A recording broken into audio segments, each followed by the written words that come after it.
When you can maintain the same effort but go faster, you've become efficient.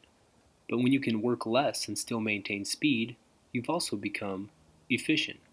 And one of the most important ways to become an efficient mountain biker is by pumping. Pumping does not require you to pedal, but energy is generated by certain body movements in relation to changes in the terrain. Pulling the bars with your arms while extending your stance as the terrain rises, and pushing the bars while squatting as terrain falls. For the purpose of this instruction, I demonstrate on ideal pumping terrain, but you do not need a purpose-built flow trail to master the art of pumping. Your trail is full of pump-worthy features, as we will see later. Remember, even on seemingly flat single track, the trail is either going up or going down, which is all you need to pump. Now let's take a closer look at how to properly pump and break down step by step the technique.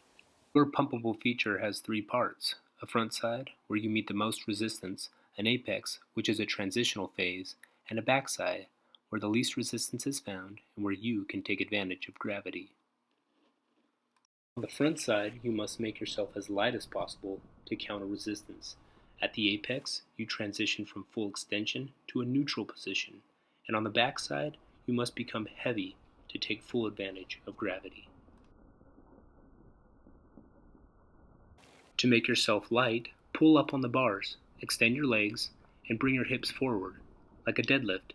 It's like you're trying to create as much separation as you can from the front side. As you enter the backside, make yourself heavy by pushing the bars through as you assume a full squat in what essentially looks like a full downhill attack position.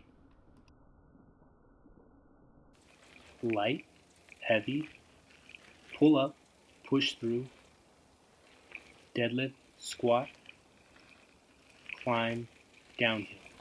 Notice also as I come into the pump, I am very low from the previous pump, which will allow me to explode back up to extension on this front side. Full extension, hips forward, pulling up on bars. Focus your effort on front and backside technique. The neutral position is just FYI. As you squat, get behind the seat for added weight and push the handlebars through. You're in a full-on downhill stance. Nice. Let's look at it head on. I am overemphasizing the movements for demonstration, but you can clearly see that near the apex of each roller, it looks like I'm standing straight up. Then, you see me push through the backside in a very low squat. So think about it this way. As terrain goes up, so do you. And as terrain goes down, you follow. Pumping is so much more about using terrain to your advantage than it is the bike. What does pumping look like on normal trail? Perhaps more subtle, but the same technique still applies. Follow the terrain with your body. As it falls, push through and get low. As it rises, pull up and extend your legs. Trail is never flat, so you should be pumping often. What about uphill? Done. Downhill? Of course. Right here I caught some air. Oops. But really all I did was pump a root section. Aren't most jumps nothing more than a big roller with the tops cut off? Here's a nice roller at speed. Now let's slow it down and check that technique. Let's go faster and send it. Watch after this jump, there's a little step down and I push through it. Push. Watch again. Step down. Push through it. I just bought some more speed. Sometimes pumps don't have front sides. You're just going downhill hauling mail, just pushing through those little step downs, gaining even more speed. Don't forget to pump those corners.